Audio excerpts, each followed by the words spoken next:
Welcome to Getting Real with John Natale. I'm John Natale, your host today for episode 20, your first hire in real estate. Guys, I can't believe we're about to we're hitting episode 20 of Getting Real. This podcast is changing my life. I'm hopefully providing value to you, the listener, that's helping change your business, your career, and hopefully your life as well. I am so damn appreciative that you are listening right now. I'm appreciative if you've listened in the past. And all I could possibly ask of you is to rate us 5 stars wherever you're listening or watching. Subscribe to this podcast, whether you're watching it or listening. Continue to download the episodes and continue to help us grow our mission here at Natale and here at Getting Real, which is to fundamentally redesign the real estate industry. I want less agents to fail, I want less agents to get burnt out, and I want more agents to build a sustainable career that they could have a flourishing life and a flourishing business all together in one. It's success that I've found in the last 16 years, and I want to share it with more and more people. And by you listening to this podcast, you are a part of it, and I'm appreciative of that. And if you're looking to grow your business in 2024, I can't not mention what is happening with our Natale coaching family. We have agents across the country, from coast to coast, East Coast, West Coast, everything in between, joining together. And this is all in the last few months, guys, and seeing the synergies in this room. We meet virtually twice a month. We have a group where we come together, help with everything and anything in our business, share our wins, and seeing the power of this group grow has been insane to me. Super successful agents across the country doing top business. And if you have any interest in joining us, all of the links are wherever you are listening. You can book a one-on-one call with me. It's a free coaching discovery call. Or you can just find information about what we're doing and the different options for you. I kept the price realistic. I kept it low in order to get more people into this world. It's working so far, and the synergies are top-notch. If you are looking to grow in 2024, I seriously recommend you consider joining our Natale family. Now, let's take a dive into your first hire in real estate. This is a question I get a lot from really successful agents, especially the agents in our coaching program. John, when is it time to bring someone on? And what does that look like? So that's what we're going to cover in this episode. We are going to talk about specifically what your first hire should look like, where that person could come from, and lastly, what exactly should their role be. And I will open this conversation in a very transparent and real way. If you are having success as an agent, your first hire will look different depending on the agent you are. There is no playbook. This isn't about a typical real estate team. We have to realize we are in 2024. We are not in 2014. It is not always an admin. It is not always a transaction coordinator as your first hire.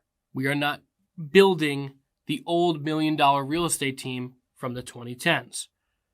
In today's world, my suggestion is that the person who's having great success, their first hire should be based on one and one thing only: the area in which their business they don't like being in, and that helps them grow. So let me give you a few examples.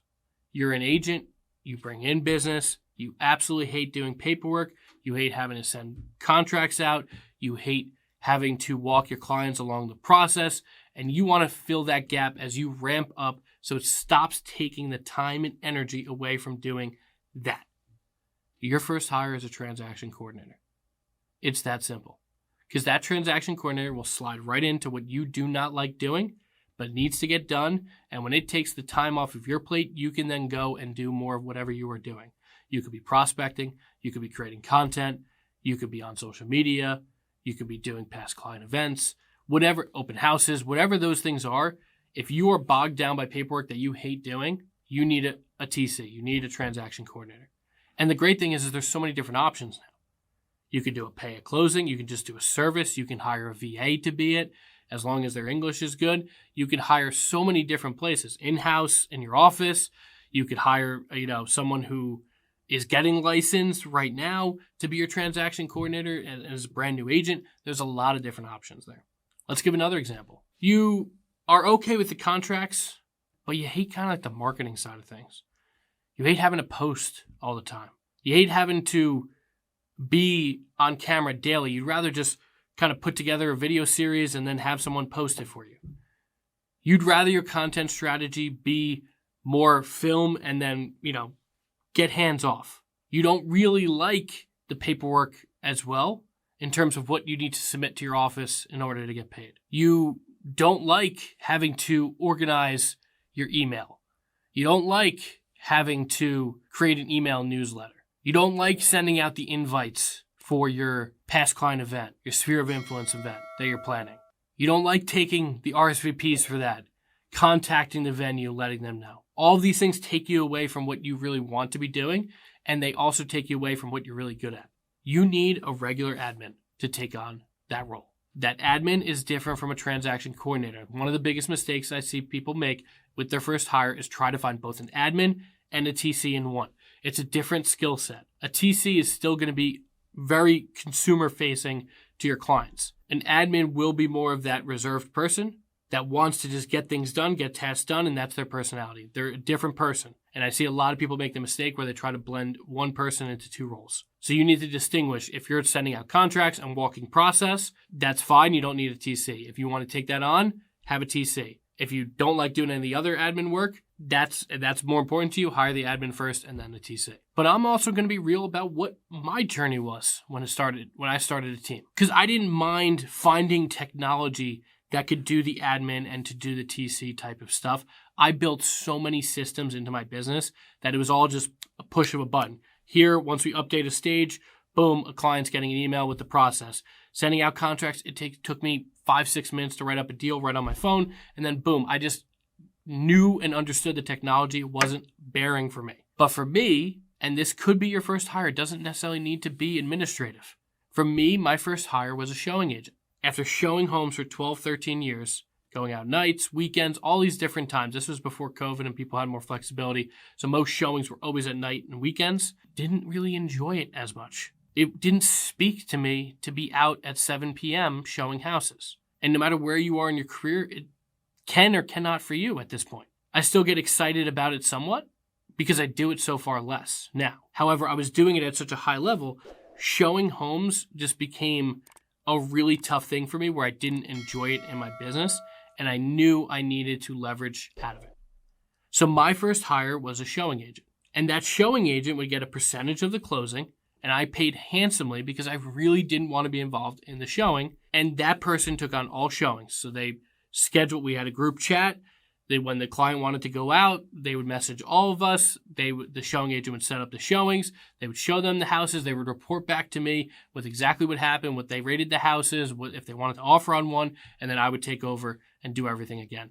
I leveraged out, again, what I did not want to be doing, and also took me away from the activities that I saw as growing my business. So for every time I was out with clients showing homes, when I would not be feeling as happy doing so, it took away the energy that I needed for prospecting or for social media or for my sphere of influence that brought in more business. So once I leveraged that out, I started to grow exponentially. And that's the power of leverage. So that's one of the three. One of those three is typically somebody's first hire, whether it's a transaction coordinator, just a regular admin, or a showing agent. That's typically the first hire. You could add some sort of marketing specialist in there, but I really feel like that's just like a role of an admin to be that person that goes on Canva, creates some marketing for you, puts that out, puts together pre-listing packages, mails it to clients. Like, I feel like the marketing person is also the admin. However, it could be a different thing for you. Now let's talk about that second point, where this person is going to come from. There are probably so many different places you could find them, but it's really two categories: people you already know and people you don't already know. For the people you don't already know, that's putting job applications out there or job openings out there. So whether it's Indeed, Monster, LinkedIn, anywhere that has a hiring portal, you could put your job out there and see what comes back. For the people that know you, that was my first hire. One of my first hires or my first hire as that showing agent was actually one of my past clients who was getting into real estate. Now, it just ended up being a perfect fit. Won't always flow like that. But for where this person, if you already know them, it could come from your office. It could be an agent that's maybe struggling on their own and maybe sees you and sees the world that you're building and wants to become a part of it. And they have a specific skill set that will help as an admin, a showing agent, TC, or something, marketing specialist, something in your business. Number 2, if they're not in your office, it's possible that someone in your friends, families, previous work colleagues, somewhere in your world will know someone that wants to join your environment. So that could be just putting out posts on social media, putting out on Facebook and saying, hey, I'm looking to bring on my first hire. I'm looking for an admin. Here's the role. Very similar to that Indeed ad that you might do or that LinkedIn job application that you might do.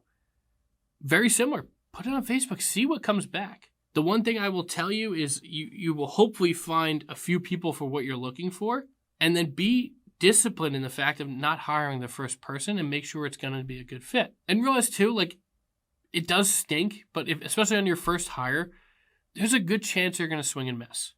I was very fortunate with the person I brought in. She is still an agent here at our company 6 years later. But that doesn't always happen that way. It's not realistic to say that first admin is now going to be literally with you until the day you retire. So understand that there's different places that they can come from. They can come from a job portal website. They could also come from the people you already know. Just make sure that that personality fits exactly what you want them to do. And if you have, I always say this about hiring, bringing anyone into your team, bringing anyone into your world. If you have something in your gut that's telling you it's not going to be a good fit, I'm telling you right now, it's not going to be a good fit. Something will happen along the line. And this is from someone that's hired people, that's had to fire people, that's had to bring people into the world, bring people out of the world, all those types of things. If you have a gut feeling that it is not going to be a good fit, you're probably right. And lastly, let's talk about what their role should be and also kind of a little bit about compensation. Now, compensation will differ, I should say, vastly across the country. Vastly, because everywhere's cost of living is different, everyone's splits are different, everyone's price points are different. But I'll give you a little bit of a brief outline from what I've seen other successful teams do, what I've done myself, and just kind of share in that regard. So let's take a TC first, a transaction coordinator. There's several different options here. You could hire someone and you can actually pay them a salary, and they just do everything on a salary. Most do on a pay per closing, and then maybe a small bonus as well. Again, these people are typically not also in real estate selling real estate. So a pay per closing, especially if you have volume, should work. And then adding maybe a small bonus for every so many closings works as well. An admin typically works on either salary, at least on payroll, and also you have different options there. You can have an admin that's here with you. You could have a VA through a VA service, or you can go through Upwork. You can find a VA that way. But again, that person will not be with you here in America working with you if you hire a VA. The person, the admin that you're hiring here, most likely will be on a salary or at least an hourly basis. And that's a great resource to have because it also brings down your business costs as well. And again, if you are paying someone either hourly, salary, make sure you have a contract together. Both sides are very clear on what the exit strategy is in case you need to fire or they need to resign, what all of that looks like before you hire and bring someone in. I don't care how small you think your world is right now. Trust me when I say this, make sure you have a contract in place, especially if you're bringing on a salaried worker with exactly what their job description is, what you expect of them and what they expect of you. And again, what that looks like if there's an exit policy on either side. And then there is the showing agent. The showing agent, again, is typically someone who's also going to be bringing in business. You're actually almost quasi-starting a real team of people that's going to be selling with you. For me, I was extremely generous. It was between 30 and 40% of every single closing went to the showing agent. And again, their responsibilities were limited. They were not a buyer's agent. They did not meet for them with consultation. They were there to be a great experience showing the home. So they would meet with me, go over the client, meet with the client the first time. As long as they were a good fit, they would continue working with them on the showing side. And again, they had to schedule appointments, do the showings, and then report back to me with feedback. And that was their role, and that was it. Most showing agents get 15, 20, 25%. For me, I just wanted to offload a lot of it, and I wanted to make sure it was done properly, so I offered out double of that. Now, again, that might not be in your budget or might not be of value to you if your first hire is a showing agent. That's just what it was for me. And that was mostly due to the fact that I was so listing heavy that any buyers I got in, if I was getting even, again, at that point, the 60% of it, I was fine with it because it was a part of my business that was not as important because I was so heavy on the listing side and growing a substantial and sustainable real estate business. But that doesn't look the same for everyone. Again, the typical compensation for a showing agent is 15, 20, 25%. And on top of that, you could do bonuses. You could pay per door, I've seen. Some people will do $25 or $50 a door. Again, though, you're going to pay less, probably a lot less, but you're going to have to pay out of pocket for each time they're showing. And if the buyer is not that serious and goes on for a year and looks at so many houses, you might spend a few $1,000s on your showing agent without any sort of money coming back. So you could do a blend of both. You could do a smaller per door fee plus a lower commission. You could do a variety of things when it comes to that. And that's how, as you build out your team, which I'm sure we'll talk about in future episodes, the great thing about it is everybody has a different model, and you need to find the value for each person as you're building out your team for them to find value back in you and for what you're offering. But your first hire is most likely going to come from those few places. It's most likely going to come from or for an admin, for a TC, a transaction coordinator, or for a showing agent to offload some of that part of your business. There's two portals in which you can find them. It's the job application portal, and then there's the people that already know you. Reaching out to both, kind of letting and sharing into your world that you are looking to hire someone is important on both places. And then the roles in which they should be doing and how to compensate them, that is really, really important as well. A transaction coordinator should take on a lot of the transaction part of your business. So they should be sending out contracts to clients to get e-signed. They should be sending out offers and presenting offers. They should be sending out all of your update documents to your clients as you go through. They should be reaching out to the attorney with your commission statement. They should be reaching out to all parties right before closing, make sure everything's ready for you. All of those different things a transaction coordinator should take on. An admin, it depends on the role in which you need them. There's so many different ways to use a straight admin, from marketing, from budgeting, from accounting, to, putting together social media stuff, advertising, busy work, paperwork, past client events, invites, like all these different things an admin can be doing. And your showing agent the most important thing with your showing agent is not just to offload your showing activity. It's so that they create an amazing experience for your clients. Again, this is more of a partner for you than it is just someone you're hiring.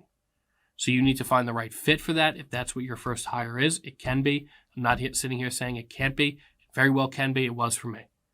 But make sure it's an extension of your business and that just as good as you are, that person will be, if not better. That's the one thing I realized when I brought in my first hire, to end this story here, is when I brought in my first agent to take on that showing agent, I was so damn nervous it was going to be negatively impacting to my business. It wasn't me. It wasn't John. They weren't getting the John experience.